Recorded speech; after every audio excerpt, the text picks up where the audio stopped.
Hello there. Hello, beautiful souls, beautiful humans, my lovely Star Peace community. How are you doing today? A very special day. Whether we like it, we don't like it, whether we agree, whether we don't agree, it is a day that all around the world the feminine is celebrated. International Women's Day. Well, we could say the feminine is celebrated. We would like the feminine to be celebrated. But as we are bringing more and more light to what it means to be a woman, whether the word woman, womb, being, and the feminine are actually interlaced and connected, it's a very powerful conversation for us to have. And I wanted to go live in this sacred space to consider how us connecting to true divine feminine power can actually support us to co-create a new earth paradigm, one where peace is the norm, where we are not constantly in duality, in conflict. Even though we recognize that when we have conflict, this is the opportunity to bring harmony, to create solutions, because it is through there being disharmony that the very need for harmony is created. So this world of paradox, what do we do with it? What I really want to do today is to speak to three elements, because I feel that in our inquiry we get clearer and clearer about what it actually takes and actually where we are in this discovery ourselves, because it is said that the feminine is rising. And I know that for a lot of femmes that I connect with, there is this sense of going back in time, going back to the era of matriarchy, as this is the sort of full swim pendulum of patriarchy. But we need to remember we've already been there. And for whatever reason, whether it was extraterrestrial influence, whether it was that actually things were not in balance and the masculine was in some way suppressed, in some way not allowed to be in their full power, we ended up with the full swing into patriarchy. So if we've gone from two extremes, we're now invited into the middle to explore what exactly it means to be in our true divine fem power. What is real, inspirational and influential divine feminine leadership? And I have just posted a link to a blog that I felt compelled to create, where I've actually named 12 divine femmes, 12 women that I feel are really embodying the energy of the sacred feminine. Now I say divine feminine for a reason, I'll explain that in a moment, but women who are stepping forward, and I prefer to say femmes than women, to be honest, so I'll stick to femme, but stepping forward and not divorcing themselves from their wombs, not divorcing themselves from the femme qualities that are part of our beauty, part of our magic, in order to be able to succeed in the world that we're in order to be heard, in order to be seen, in order to be witnessed. So let's actually look at the three things that I said I was going to talk about today and stay on topic. It is absolutely boiling. I could almost like take my clothes off right now, and we will talk about the how interesting, that's back to front. We will talk about the role of the temptress in all of this as well, and how we find our way through all of the ways that what it means to be attractive, what it means to be appealing has cost us in terms of seeking to stay forever youthful, for example, and valuing youth over what is I would say, the wisdom that comes with being the crone, with being the sage, with evolving beyond a time that we have already passed and embracing that evolution, because we're all on a journey, right? We're all born and we all die in terms of our physical skin suits, but our souls are eternal. And so when we start to connect to this eternal nature, we can have a very different experience and enjoyment of the physicality of our vehicle and the sex we have chosen to dwell in. And I do believe we choose our sex, even if we find ourselves coming to this earth and then feeling we do not belong in the gender that we have actually chosen. And I'm not sure where the channeling actually came from. It might have been Cryon, and I'm not a big fan of, I don't find it easy to digest Cryon's work, but I do remember hearing that when it comes to a soul's growth and evolution, we are on our way back into union with the divine, needing to experience both extremes in order to find our balance, our harmony, our center. And I remember reading that for a soul that has incarnated for several lifetimes in a particular gender, so say male or female, it can take a good 3 lifetimes when they're making the switch from one gender to another to be able to actually feel at home in the new gender, to feel as though they belong in the new gender that they have chosen now to experience the other side of. And what's really interesting in this world, because obviously we're having a lot of conversation around non-binary, around moving beyond gender war programming, which I'm really passionate about, and that's why I don't call myself a feminist, bearing in mind that the agenda of feminism was not created by women, or certainly it was hijacked and utilized for nefarious intent by the very beings that love to hijack movements and use them for nefarious intent. And that's part of our own psyche, right? But let's not go there too far at this point. What I would say is that the essence really of us as souls is we are androgynous. We are both masculine and feminine in our entirety. And so when we allow ourselves to accept this and see what's going on the earth today, as we're seeking to understand beyond the duality of feminine and masculine, we can start to find our answers. But the important thing is to remember that the feminine has been suppressed for a very, very long time. And our very qualities, our very essence, our magic has been used against us. We've come to believe that instead of these elements of our being assets, they're actually not in our favor to connect with, and so we push them down. And I'm really passionate about advertising, for example, and the fact that it's really not cool to be advertising that, you know, a woman on her menstrual flow can, you know, wear white, go running and jumping and cycling and act as though she hasn't actually got her period, she hasn't got her blood flow, and she can take these painkillers so she doesn't feel it, and basically she can just pretend like nothing's really happening. Because, you know, there are lots of reasons why we have issues with fertility in the world today, many, but one of them is the denial of our feminine power, and that's where the temptress energy comes in. So that's the preamble. Let's actually get into some real conversation around this. So what is true divine feminine power from my multi-dimensional perspective? Well, it's not acting like men. Okay, it's not feeling as though we have to cut ourselves off from our emotions, from our creativity, our creative, sexual, fertile energy. It is not us feeling as though we actually have to behave in a way where the masculine will accept us because basically we act like them. Now, when I was growing up, there was this whole ladette culture, you know, going on, and it was, you know, we see it in the world today. It's like, move to the side, bro. You know, we had Beyonce doing her whole sort of like independent woman thing, and we come to, you know, believe that, you know, this idea of not needing men, not needing the masculine in our lives is true fem power. And I'd like to take this just as to a little exploration of the divine, because in the last 9,000 years, in this era of patriarchy, we have been basically conditioned to believe that the divine source, all that is masculine, is a man, is a old man that judges us and decides whether we're good or bad, and whether we're going to go to the kingdom of heaven or we're going to be in purgatory and hell. And, you know, this is conditioning.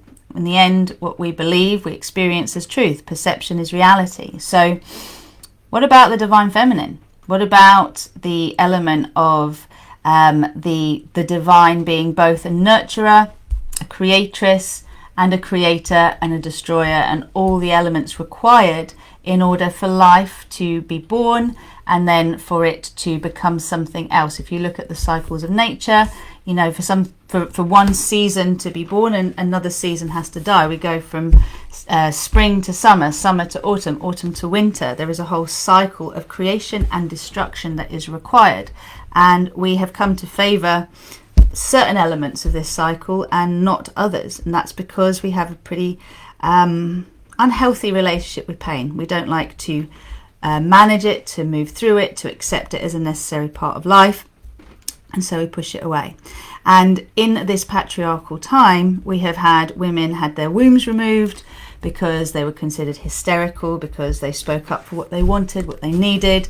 You know, there was a time in which we basically weren't really considered anything other than procreation machines, and our sexual pleasure, for example, our own sense of feeling fulfilled, our own sense of what we want and need so that we feel content in our lives didn't really matter.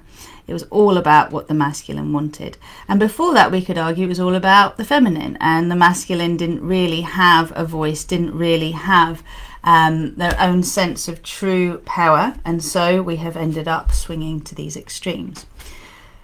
For me, what I see as true divine feminine power is being able to really be in the heart. Okay, to really move beyond the thinking element of everything and to trust our innate intuition. The feminine has always been the carrier of life, the grower of life, the carrier of life. We have needed the seed of life that comes from the male, and I'm not going to go into the Amazonians and whether we can actually seed our own babies without needing sperm. Let's just go with the idea that there is a reason that we have the masculine and lingams and the feminine and yonis. So I'm talking about penis, well, I don't want to say penis and vagina, I want to say lingam and yoni, because ultimately, you know, these two pieces of anatomy come together and create life. And that life is seeded in our wombs. We grow this life for a good 9 months or so, and then we birth it, and then we nurture it. And yes, there is absolutely an element of nurturing that is in the masculine too. But the world that we are living in, we're inhabiting presently, is not a world that I would call is the world of the resolved masculine. It is a world of the wounded masculine.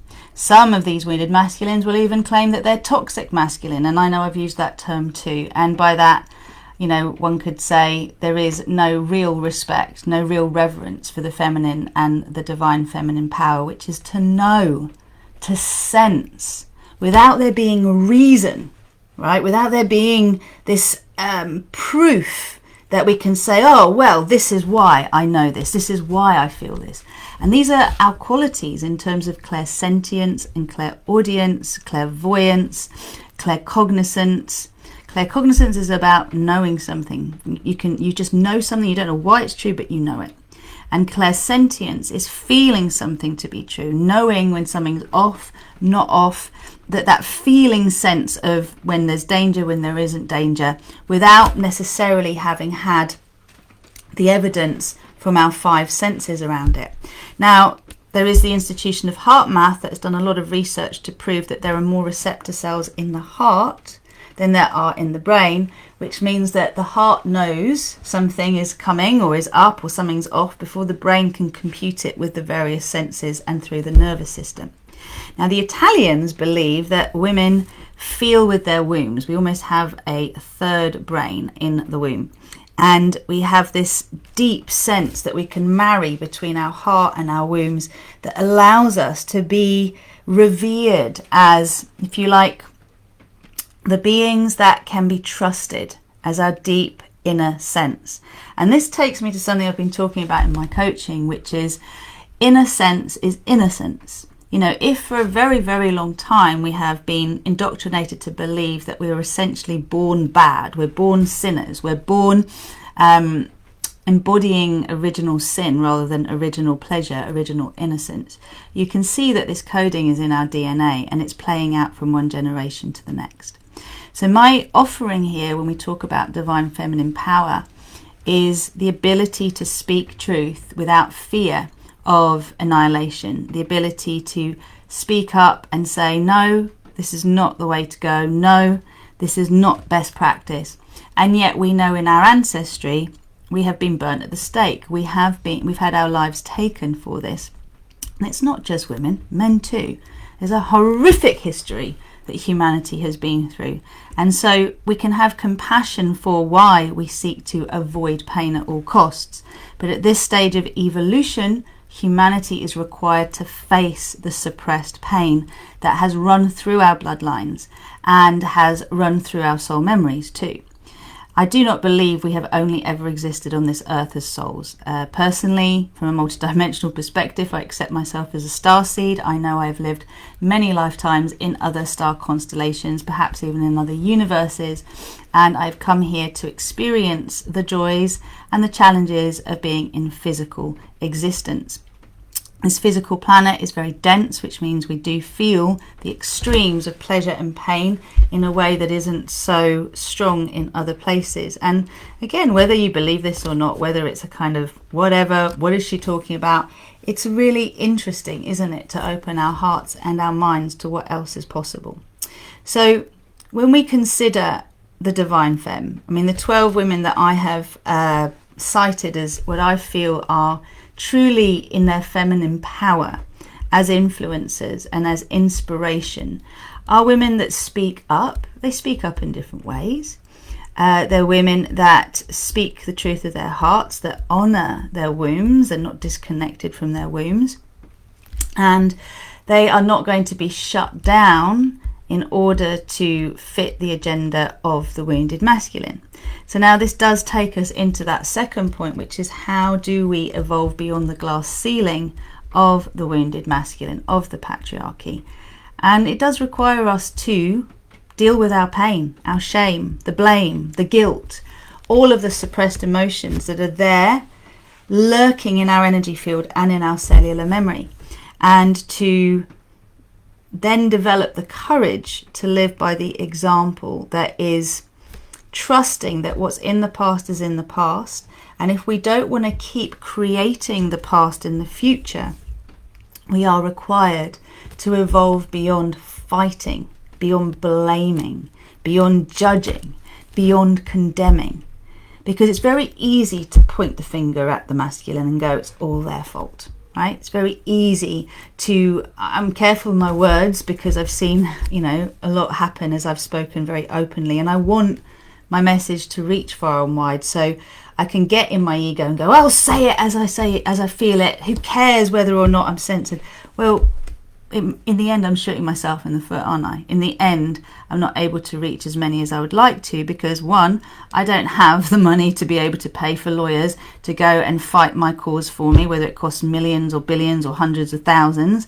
And two, as I am bringing ideas forward that are ahead of their time, they're not going to instantly be taken. They're more likely to be rejected. They're more likely to be judged. They're more likely to be ignored until more and more others pick up on these messages and say them in their own way. So I'm a seed planter, I'm a fire starter, and just the fact that I'm here and I'm putting this idea into the collective means that it is starting to get energized and visible. So what I'm seeing in the fight for equality, the fight for basically anything, is that we keep in the fight. We keep the hatred, we keep the pain alive that passes from one generation to the next. We say to our children, oh, well, little Johnny, little Sarah, the reason that, no one likes you at school is because you're this gender, or because you're sensitive, or because you're this colour, or because, this happened to our ancestors, and, you're this religion. And we give these reasons.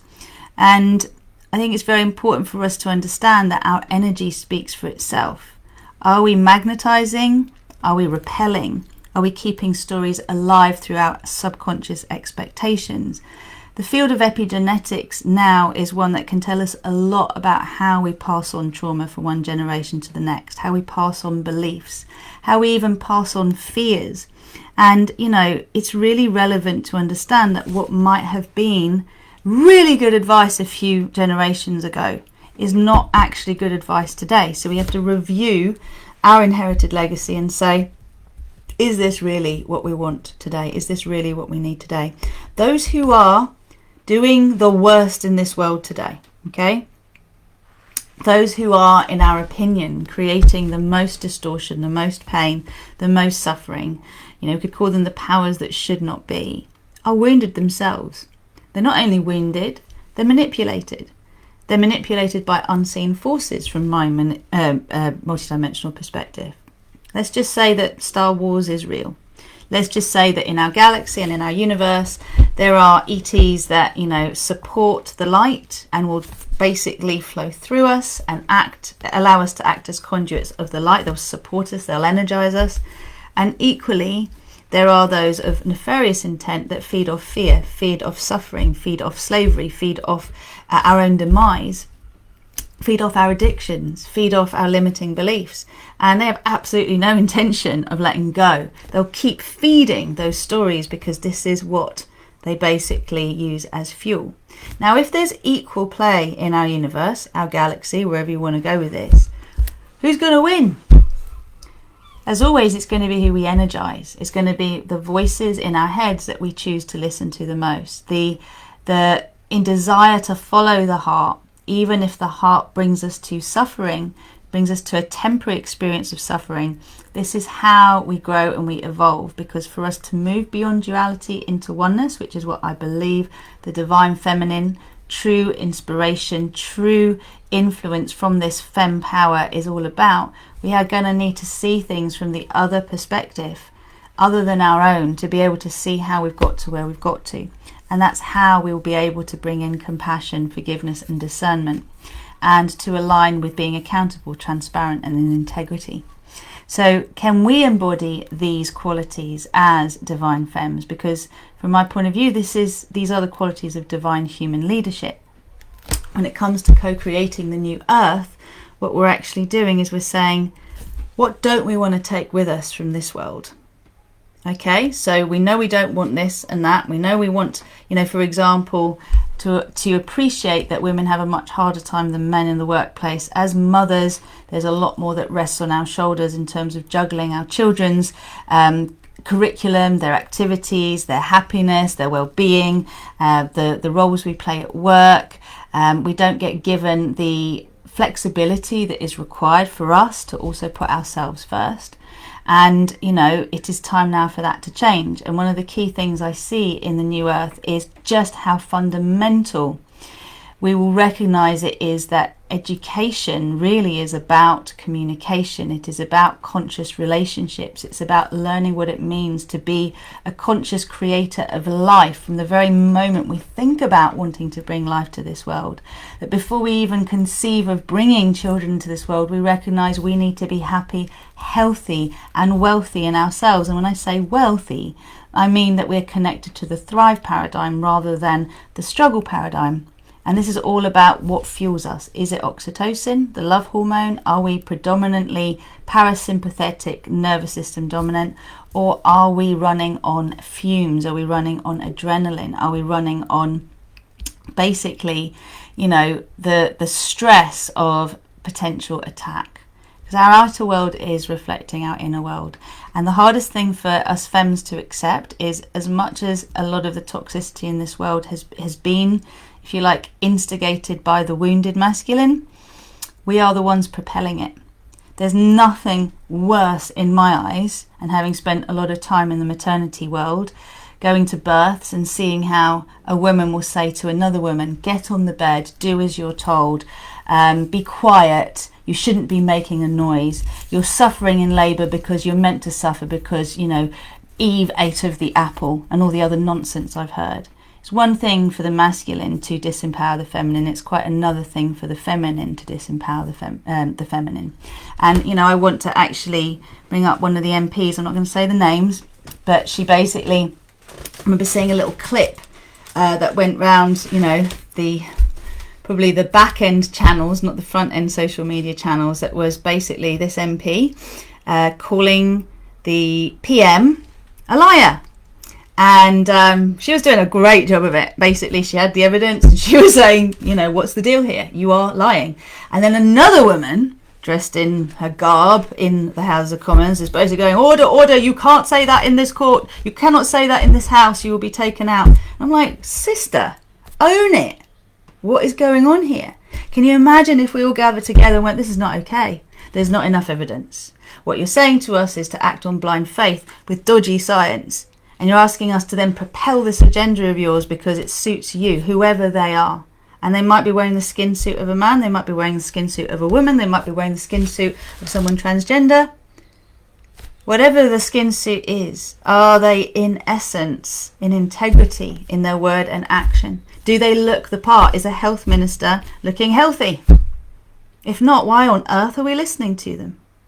There's a lot that we're here to uncover, and I think as the Divine Feminine, the empowered feminine, ready to move that glass ceiling out of the way, all we have to do is look without denial. All we have to do is look and see what is uncomfortable to see. Hold the energy of accountability. Bring light to the dark. Shed light on rather than call out. There's so much in the subtlety of language that will allow us to either forge forward in such a way that the seas part, or keep banging our banshee drums, wailing in an uncontrollable way that actually just makes us impossible to be heard. Now, obviously, we need to feel our rage, not fear it. We need to feel all that suppression that makes us ultimately sick. We need to learn to nurture ourselves the way we haven't been nurtured. All of this is vital. Okay, it is essential. We need to look at where we cut ourselves off from our own truth in order to keep other people happy, to keep the peace. One of the key things with the feminine is typically we are more empathetic. Okay, when I say feminine, I mean the gender that brings life to this world, that carries life. Okay, that's what I mean by feminine, that can hold life and birth life without medical intervention. And by that I mean in our natural hormonal state. I think that's really, really important, because the more we're connected to that, the more intuitive and empathetic we are. And it's important to own that, because there's been a massive attack on our fertility. Things that we feel are for us, and on the one hand can be, because you don't want to be bringing loads of unwanted children into this world. On the other hand, we need to be aware of the impact of hormonal contraception. We need to be aware of the impact of potential assisted pregnancies and the impact that they can actually have, and then hormones in labour, medication in pregnancy, and then the way that we nurture our young afterwards. It's really important. There's so much evidence, there's so much science to tell us how to nurture our young so that they can thrive, and yet it hasn't made it into the policies around the world that are generally perpetuated by medical insurance companies. Now, I say all of this and I say it just to give you a sense of some of the elements that are connected, and you may agree with me, you may not. But as I move into this third point, which is about the role of the temptress, I think again it's like opening a can of worms, isn't it? Because here I am, you know, I've got a nice bit of jewellery on, I've got my nails painted, I've got my lipstick on, I've got a bit of makeup on, my boobs are a little bit out. What's this all about? Am I tempting you to listen? In most religions, feminine power has been feared. And by this I say, you know, when you look at the more sort of austere religions, and again, I'm not going to name them, there is this sense that the man cannot control himself if the woman is seen in all her glory. The woman by her very nature is temptation. Look what happened. You know, you can't trust her because she'll tell you to do something, and before you know it, you're going to do it without thinking twice, because, you know, the allure of the oxytocin, the hormones, you know, when she's ovulating and she's all juicy and lovely, you know, this is what leads to brighter lipstick, right? This is what leads to the enhancement of our features, the painting of our nails, the upliftment of our bosom, and then this has led further into, you know, injectables, into ways of trying to maintain a youthful look, if you like. It's not just women, but men are adopting. And we have to ask the question, why? Why are we not at peace? Why are we not comfortable with the cycle of life? Why can we not adopt at each stage a reverence for the journey? You know, I don't want to be 20 again. Okay, my skin might have been more elastic, but that girl didn't have a clue. She was at a different stage of her journey. I'm 44 now. I'm proud of it. All right, every stage I'm going to be inviting curiosity into. I do want to name Sarah Jessica Parker at this point, because I'm really excited about, as a woman, both her and Helen Mirren have just stepped forward and gone, not playing this game of, you know, having to touch myself up in these ways that actually are not healthy for me.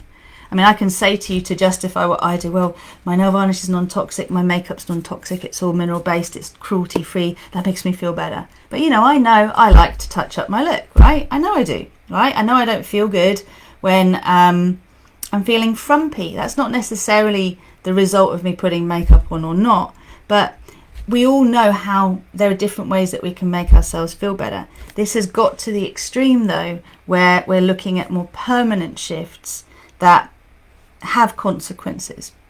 So whether they're fillers, whether they're artificial things we put in our bodies that potentially affect our brains, our genitals, our breasts, in order to look a certain way because someone decided that was the desirable way for the feminine to look. Whether, you know, that's dolls that we've had around for a very, very long time, whether it's, you know, changing the color of our hair, whatever it is, why do we do it? And that's the invitation I have for anyone who is looking at this temptress energy, is why do we do it?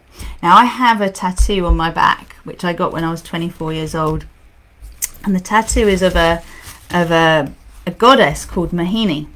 Now, I remember seeing this little tattoo and thinking, oh my goodness, I want that. That is awesome. And it was like the back view of a woman just sort of swinging her hips. She had a nice big bum like I do, and she's a little waist, and her hair's kind of swinging. It's a bit faded now. It needs some touching up.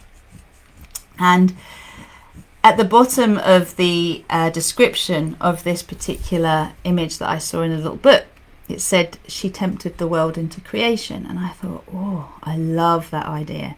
Tempting the world into creation. Like, come over here. Now, if we're tempting a new world into creation, what does that mean? It means we need to allow the new to be more appealing than the old, right? The old world that currently is full of stress and struggle and recessions and all the other things that, you know, climate change and everything that we're there to beat ourselves up with and feel terror about on a daily basis. The new world is one that is up to us to co-create, where we basically, as I said earlier, take what we don't want and turn it into what we do want. Dare to dream these dreams awake. And there's been quite a few conversations in some of my membership threads today around, you know, the terrible state of where things are at right now, where, you know, on the one hand, a 12-year-old is considered not to be old enough to make decisions like voting, not old enough to be able to drive a car, not old enough to drink, not old enough to smoke, and yet she is old enough to make decisions that could have potential impact on her fertility long term and her health. And this comes down to, you know, the agendas of well-meaning but often ill-informed public health services that are taking their direction from, let's just say, less than honourable research and corporations, companies that stand to profit a lot from sickness. We need to wake up to this, and we need to shed light on it. We need to bring it to light and say what else is possible. Maybe we have to accept that not everyone has the best intentions, and this is part of our journey. So, you know, in everything that we do, my intention here is to say things can be another way. We have to firstly say to ourselves, no more of this. I do not want this anymore. I do not want to stand for this. Now, wherever we feel we have no choice, we're doing a huge disservice to ourselves, because as we change our view of the world around us changes. It might seem as though we have no choice, because for us to have choice, we're going to have to do something really uncomfortable. We're going to need to change. Yeah, we're going to need to decide that this job isn't right for us anymore, that where we are currently doesn't honour what is important to us, so we're going to find somewhere else. And then we need to develop the self-belief and the sense of deserving and worthiness that says, I can have something different. And this is where there is such a big role for therapists, teachers, healers, coaches, beings in the world today who are here to support ascension.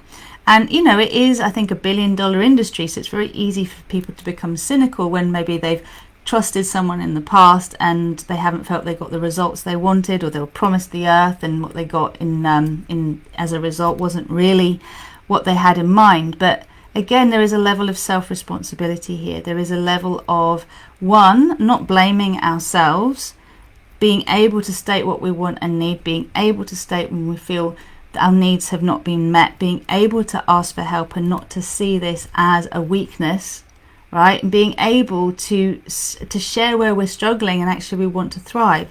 This is so important. For us to truly own our voice, sisters, we have to own all of the shadow elements of our being.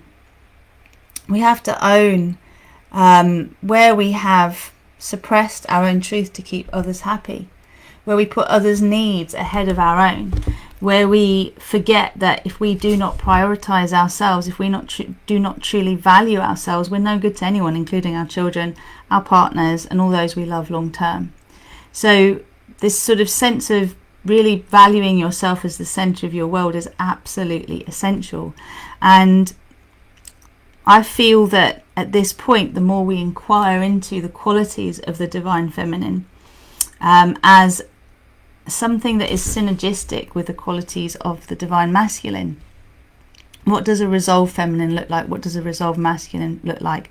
You know, inclusion of diversity, inclusion of all that is, on the basis that we say, okay, our basic premise is we love ourselves, we love each other, we love the world around us. We do our best to respect all three, and we never ever leave ourselves out of that. What can we actually do with this? Because I do believe everyone is really well meaning, even those that I might actually not agree with in terms of what they're putting forward as solutions. From their perspective, they're doing their best to help to heal. And when we learn to put ourselves in each other's shoes, when we learn to see from different perspectives the very same issues that we struggle with that cause us pain, this is when we can evolve into a new reality. And this is what I do invite us all to open up to. It's important to move beyond the fight of I'm right, you're wrong, right? For us to be able to go, okay, we are heavily conditioned and we're learning to evolve beyond that conditioning. So that's essentially what I really wanted to share with you today. And I welcome your commentary. I welcome your reflections. I welcome what has come up for you as I share all of this, because, you know, once upon a time, not so long ago, a couple of years ago, I ran a retreat called the Divine Feminine Leadership Retreat, and it was an exploration of what it means to actually be a divine feminine leader.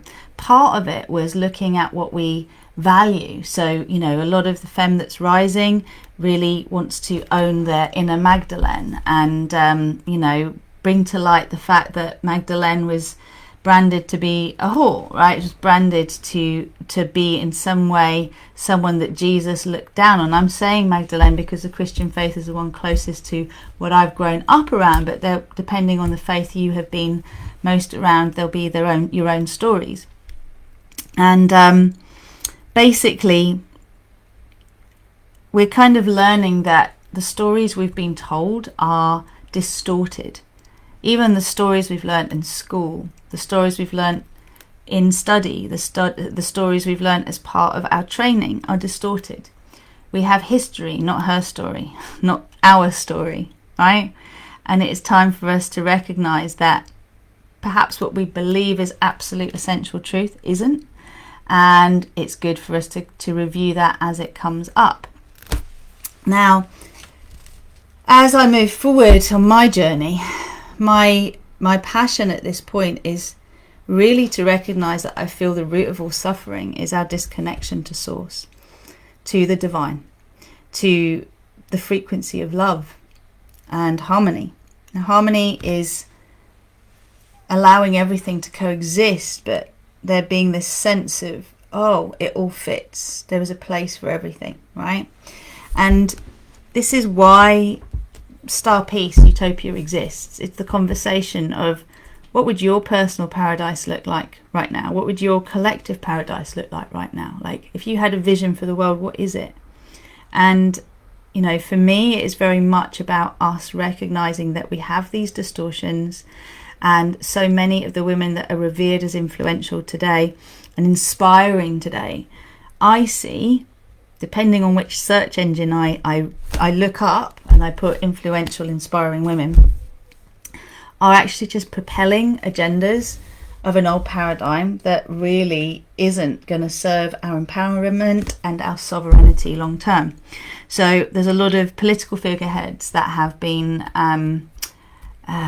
revered. They've been the wives of very dubious billionaires and trillionaires revered as, you know, fem power.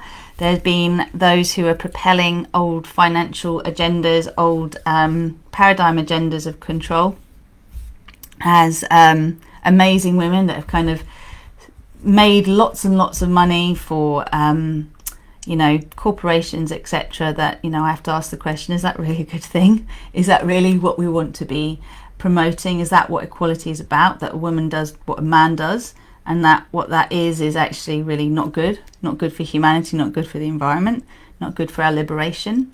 That's the question that I'm asking, and I invite you to do that too, in whatever intentions you actually have.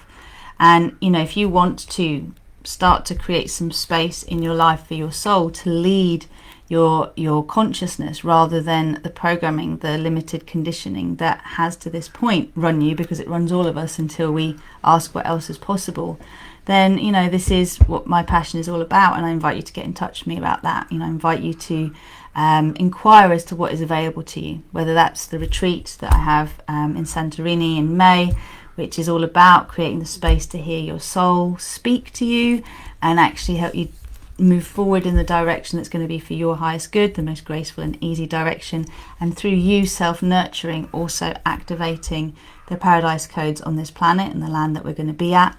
Whether it's taking a deeper journey to, one, liberate yourself from the limitation of your mind, and two, clear the subconscious programming that's in the way of your full empowerment, owning all that you are without apology, being able to speak up and say, no, I'm not okay with that.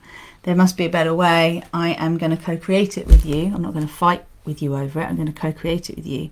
You know, that's what I do with people when they're ready to embark on a deep detox and reprogramming journey. And I have a phenomenal team of coaches and everyone who's behind the scenes supporting all of this to happen, because we're here to thrive. We're not here to survive, but we have to make that choice. So thank you so much for spending this time with me this day. I want to honour my grandmother as well, Charula, who was known as Lula, and she was a well-known poet in Greece, and she used to write a lot of poetry actually about how the world could be. I'm proud to say that energy runs through my veins. There was also her shadow that needed a lot of integrating, and elements of her being that I've really had to work through and evolve and love. And this is it, you know, we all have a legacy. We can take the best, leave the rest. So in honor of all of you today, all of us today, let us please reclaim our womb power, our sacred sexuality, our ability to work with this creative energy that is our sexual and fertile energy, to not cut ourselves off from it, to plug in, to remember our power. Just by deciding that we want something different, we start to co-create it. And it's through this that we dissolve that glass ceiling and give everyone permission to move beyond the struggle paradigm. Namaste. So much love. And I look forward to connecting with you soon. And if you want to find out anything more about everything I've been talking about, you can just DM me or comment. If you want to comment Divine Fem in the comments below, I will reach out to you and we can start a conversation. Take care for now. Check out the blog. In that I did mention the 12 women that I feel are absolutely amazing. In fact, I'm just going to shout them out while I can, because I think that's a really useful thing to do. Let's see if we can get it. Hey Antoinette, lovely to have you here. I've just seen you. Bear with me, beauties. Just got to get this up. So I really want to shout out one of my absolute faves is the lovely Marianne Williamson, who I found out, and this is an absolute dream come true. She is running for presidency in the US in 2024, and I had a vision of her as president many years ago when I was thinking about my idea of a fantasy football league. Instead of a fantasy football league, actually having a fantasy government, like what would a global government, if I could have an ideal government of the most conscious resolved beings that I know, who would they be? And Marianne was top of the list in terms of spiritual, cultural, religious minister, but why not president? Absolutely, yes, yes, yes. Here's a divine femme I feel I could truly trust, a feminine who isn't wearing the skin suit of a woman, but actually propelling an agenda of wounded masculine that is all about what we've talked about before. I also want to shout out Dawn Butler, who is the MP I was talking about earlier. Ovaries, phenomenal ovaries to speak up truth and deal with it. So she got thrown out of Parliament. Good on her. Sarah Jessica Parker for not bowing down to the nude scenes, and also not bowing down to the hiding her age, and actually allowing herself to show the lines, to show the grey hairs, to work with all of this and stand proud. Dame Helen Mirren, in her own words, I believe she said, growing old disgracefully. It might not have been her, it might have been someone else, but she is so fit. Oh, so attractive. I just totally like, I intend to be that kind of inspiration as I get older. Marianne Williamson, as I said, amazing being. Julie Gerland, she is the author of Womb to Thrive, Birthing the New World into Being. I actually better change that. It's Birthing the New Humanity. I'm sorry, I've written that wrong, so I'll get that changed. But this is so powerful, and I will be interviewing her again for my YouTube channel not too far away. Dr. Francoise Friedman, a beautiful mentor for me, an amazing woman who's brought indigenous birthing and pregnancy practices from the Amazon back to the West to teach us Western women what we already knew a long time ago, and actually has gone back to the Amazon and been able to teach the granddaughters of the daughters of the women that she learnt from, who, you know, went to the city in search of progress, in search of civilization, to only find that they had it in the jungle. And now she's teaching the grandchildren what she was taught by the grandmothers. Phenomenal.